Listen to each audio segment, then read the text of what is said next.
Welcome to RK news. నా పేరు సురేష్. ముందుగా హెడ్లైన్స్ చూద్దాం. గ్రూప్ 1 వాయిదా వేయాల్సిందే నాగం డిమాండ్. పరీక్షను అడ్డుకుంటే కఠిన చర్యలే డీజీపీ హెచ్చరిక.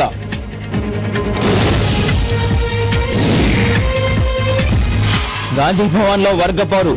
సోనియా ఎన్నిక విజయోత్సవ సభ రసాభాస.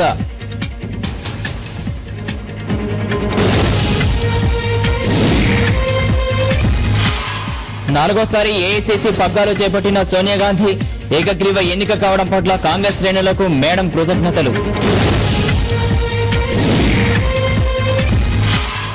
కొమరంపులి విడుదలపై మద్రాస్ హైకోర్టు స్టే.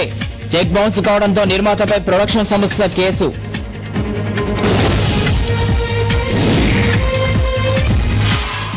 సచిన్ ఇక పైలట్. ఇండియన్ ఎయిర్ ఫోర్స్ అపూర్వ గౌరవం.